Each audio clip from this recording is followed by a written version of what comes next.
espacio que el Señor nos permite. Hoy, por ser viernes, mis hermanos, debemos hacer esa pregunta al finalizar de la intervención de nuestro hermano, quienes quieren participar para la próxima semana. Así que quisiera de antemano poner esta petición allí en el tapete, que puedan ustedes estar pensando mientras el hermano nos enseña sobre el capítulo de hoy, quienes quieren participar para la próxima semana. Así que adelante, Kevin, puedes guiarnos en la reflexión de hoy. Gracias, Pastor. Buen día, mis hermanos. Vamos a orar primero y pasamos a leer el capítulo.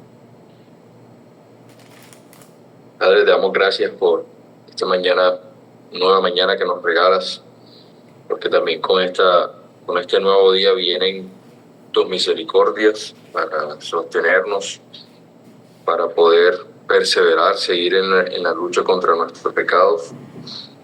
Y te pedimos que también este capítulo que vamos a leer en esta mañana pueda servir para poder aprender a hacer tu voluntad y no solamente a quedarnos con ella en nuestra mente de una manera intelectual.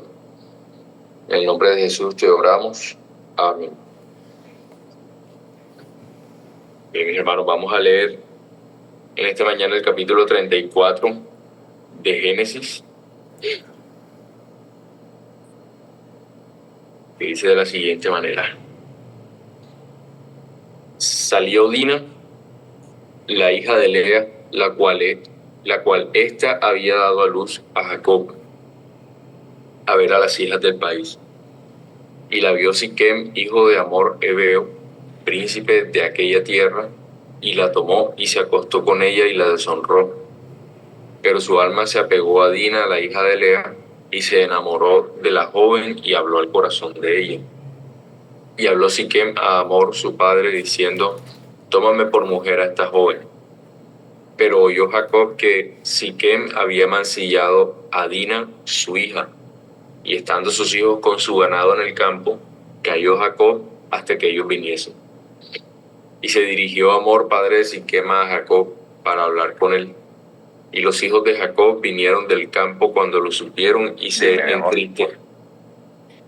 entristecieron los varones y se enojaron mucho, porque hizo vileza en Israel acostándose con la hija de Jacob, lo que no se debía haber hecho.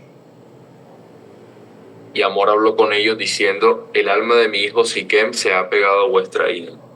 Os ruego que se la deis por mujer, y emparentad con nosotros, dadnos vuestras hijas, y tomad vosotros las nuestras, y habitad con nosotros, porque la tierra estará delante de vosotros. Morad y negociad en ella, y tomad en ella posesión. Siquem también dijo al padre de Dina y a los hermanos de ella: Halle yo gracia en vuestros ojos, y daré lo que me dijereis. Aumentad a cargo mío mucha dote y dones, y yo daré cuanto me dijereis, y dadme la joven por mujer. Pero respondieron los hijos de Jacob a Siquem y a Hamor su padre con palabras engañosas, por cuanto había mancillado a Dina su hermana. Y les dijeron: No podemos hacer esto de dar nuestra hermana a hombre incircunciso, porque entre nosotros es abominación. Mas con esta condición os complaceremos: si habéis de ser como nosotros, que se circuncide entre vosotros todo varón. Entonces os daremos nuestras hijas y tomaremos nosotros las vuestras, y habitaremos con vosotros y seremos un pueblo.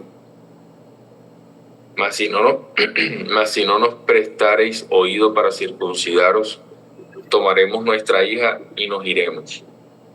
Y parecieron bien sus palabras a Hamor y a Siquem, hijo de Hamor. Y no tardó el joven en hacer aquello, porque la hija de Jacob le había agradado, y él era el más distinguido de toda la casa de su padre. Entonces Hamor y Siquem, su hijo, vinieron a la puerta de su ciudad y hablaron a los varones de su ciudad diciendo: Estos varones son pacíficos con nosotros y habitarán en el país y traficarán en él, pues he aquí la tierra es bastante ancha para ellos. Nosotros tomaremos sus hijas por mujeres y les daremos las nuestras. mas con esta condición consentirán estos hombres en habitar con nosotros, para que seamos un pueblo, que se circuncide todo varón entre nosotros, así como ellos son circuncidados. Su ganado, sus bienes y todas sus bestias serán nuestros. Solamente convengamos con ellos y habitan con nosotros. Y obedecieron a Hamor y a Siquem su hijo, todos los que salían por la puerta de la ciudad, y circuncidaron a todo varón cuando salían por la puerta de su ciudad. Pero sucedió que al tercer día, cuando sentían ellos el mayor dolor, dos de los hijos de Jacob, Simeón y Leví, hermanos de Dina, tomaron cada uno su espada y vinieron contra la ciudad que estaba desprevenida y mataron a todo varón. Y a Hamor y a Siquem su hijo los mataron a filo de espada, y tomaron a Dina de casa de Siquem y se fueron. Y los hijos de Jacob vinieron a los muertos y saquearon la ciudad, por cuanto habían amancillado a su hermana. Tomaron sus ovejas y vacas y sus asnos, y lo que había en la ciudad y en el campo, y todos sus bienes. Llevaron cautivos a todos sus niños y sus mujeres, y robaron todo lo que había en casa. Entonces dijo Jacob a Simeón y a Leví: me habéis turbado con hacerme abominable a los moradores de esta tierra, el cananeo y el fereceo. Y teniendo yo pocos hombres, se juntarán contra mí y me atacarán, y seré destruido yo y mi casa. Pero ellos respondieron: ¿había él de tratar a nuestra hermana como a una ramera? Bueno, seguimos avanzando en las meditaciones desde Génesis, y en el capítulo anterior habíamos visto cómo Dios en su fidelidad cumplió con su palabra a Jacob. Vimos cómo Dios cumple con lo prometido, pero ahora continuamos con un capítulo que pinta un panorama bastante oscuro. Lo único que registra este capítulo, si se da cuenta, es pecado tras otro pecado. Y hay tanto pecado en este capítulo que para meditar en él no encontré otra manera de dividirlo que esta que le voy a estar presentando. Entonces vamos a considerar 5 cosas a partir de este capítulo. Vamos a considerar el pecado de Dina, el pecado de Siquem, el pecado de Hamor, el pecado de los hijos de Jacob y el pecado de Jacob. Todo está relacionado al pecado. Iniciemos entonces viendo esta serie de pecados, empezando por el de Dina. Y el pecado de Dina, que es la única hija de Jacob, es registrado por Moisés cuando escribe en Génesis 34:1: salió Dina, la hija de Lea, la cual ésta había dado a luz a Jacob, a ver a las hijas del país. Y parecía inofensivo lo que Dina estaba haciendo aquí, pero piense por un momento, ¿qué sentido tiene salir a ver a las hijas de un país que, entre otras cosas, es un país pagano?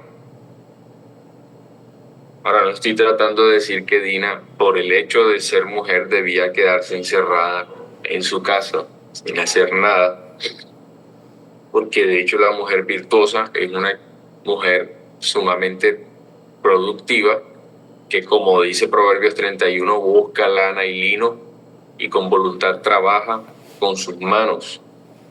Y sigue diciendo incluso, es como nave de mercader, trae su pan de lejos. Y esto lo hace al mismo tiempo que no descuida también labores en el hogar. Entonces la productividad es una marca de la mujer virtuosa.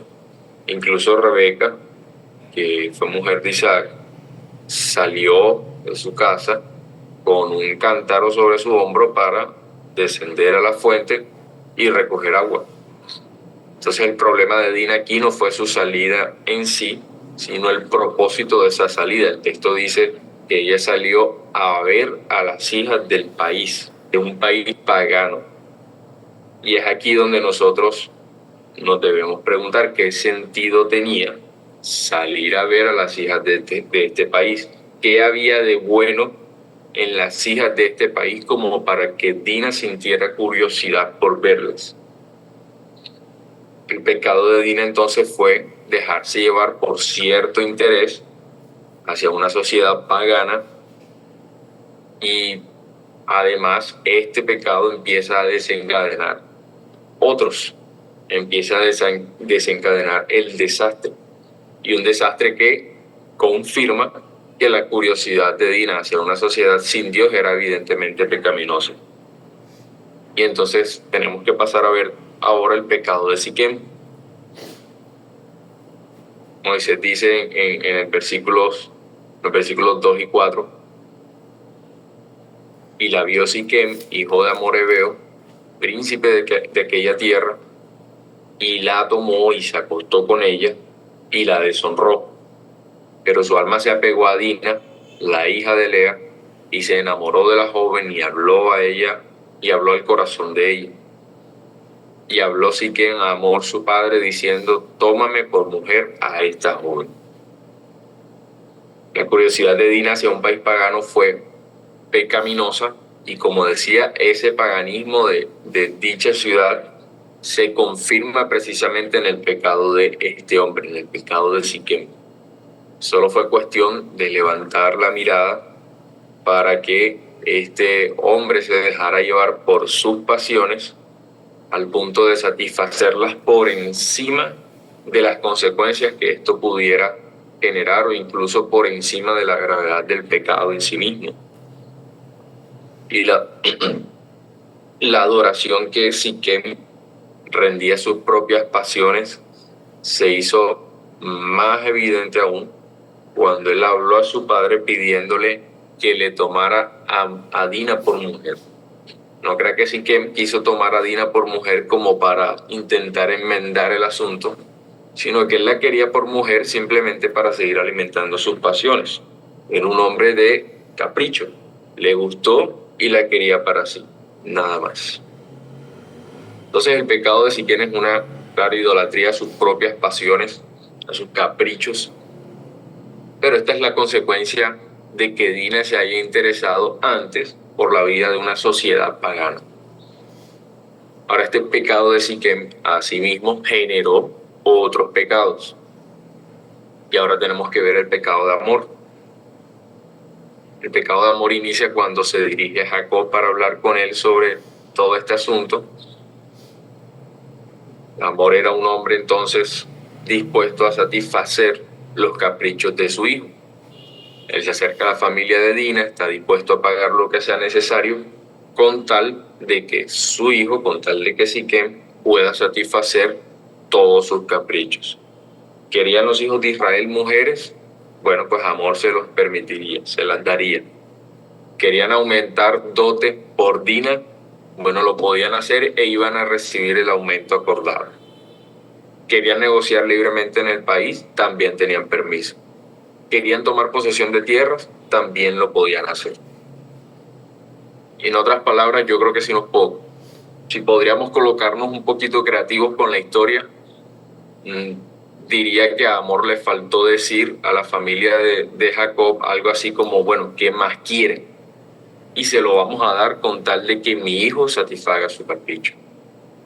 Entonces el pecado de Hamor fue hacerse cómplice del pecado de su hijo. Entre otras cosas, que Hamor también quería del ganado de la familia de Jacob. No era una negociación tan transparente que digamos. Y esto también dio oportunidad a otros pecados. Entonces tenemos que ver ahora el pecado de los hijos de Jacob.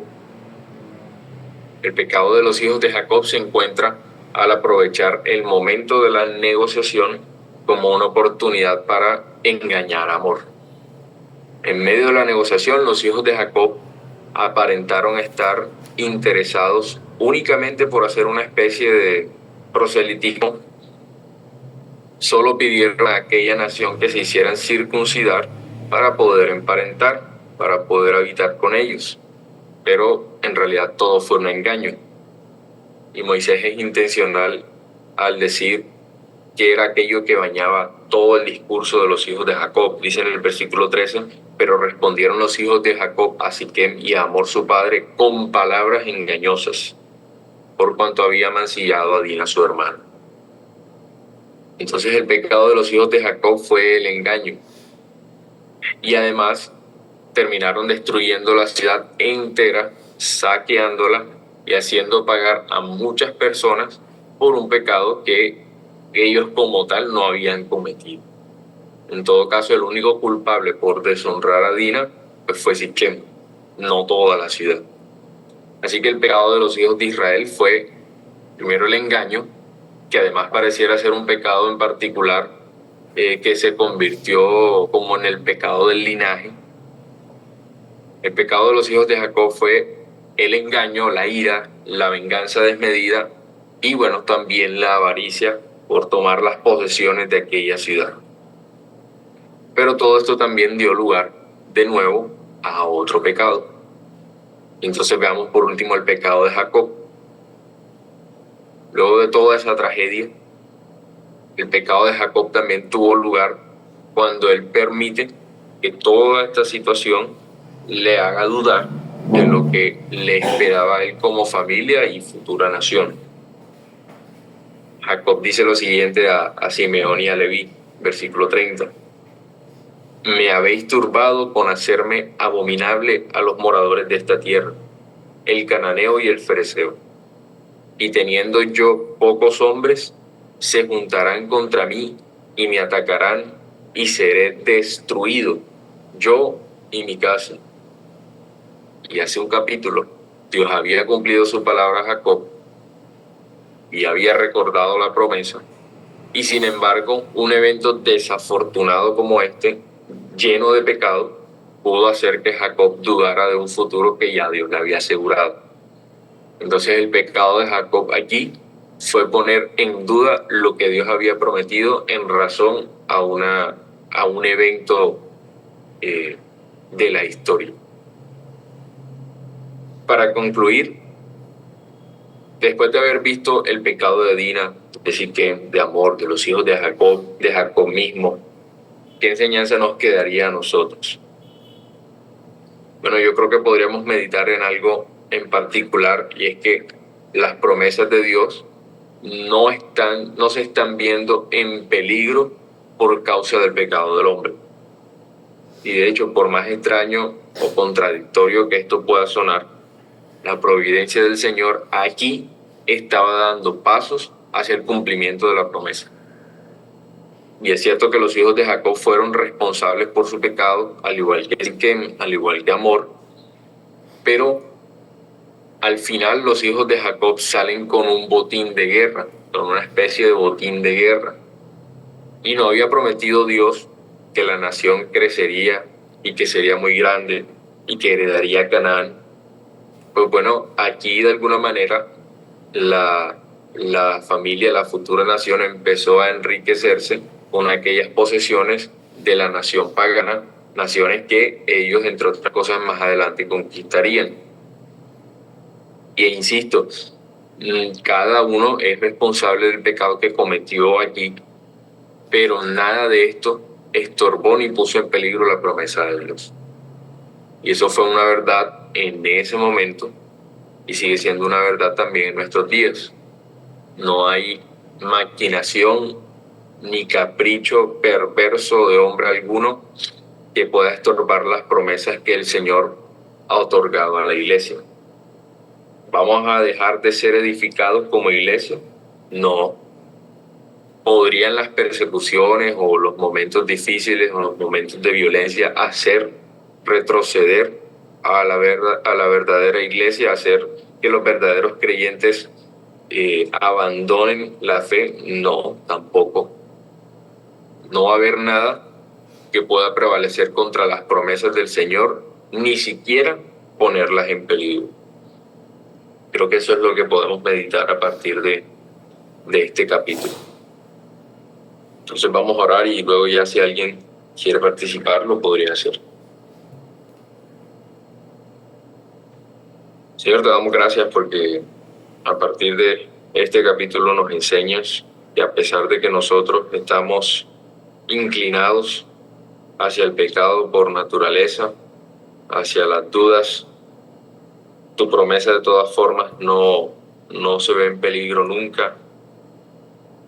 Nada de lo que sucede aquí en lo temporal afecta lo que ya tú has prometido, y de hecho tú diriges todo hacia el cumplimiento de tu voluntad, de tus propósitos.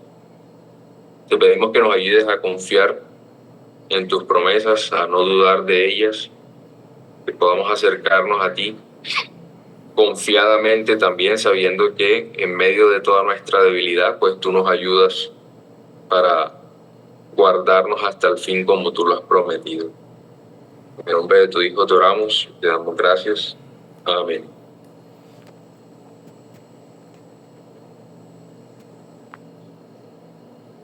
Muchas gracias, Kevin. Gracias por la reflexión, por guiarnos en este capítulo interesante, como tú lo mostraste, plagados y de pecados de todas partes, de todos los personajes. ¿Sí? Por lo menos mientras estabas explicando, yo meditaba en el impacto que tiene en la vida de los padres las actuaciones de los hijos. Creo que el capítulo también nos ayuda a pensar en eso, ¿no? Vemos a dos padres que son envueltos en una circunstancia bastante penosa, no por ellos mismos, sino por las acciones de los hijos. Y creería que también es digno de pensar en eso. ¿Dónde está la disciplina que Amor debía ejercer sobre su hijo, la disciplina que debió ejercer Jacob sobre los suyos? En definitiva, los hijos o nuestros hijos se equivocarán, porque pues de eso no tenemos control, pero sí es necesario que como padres refrenemos el pecado de nuestros hijos y castiguemos la maldad, y eso creo que no se ve en este capítulo. Total, así es, Pastor.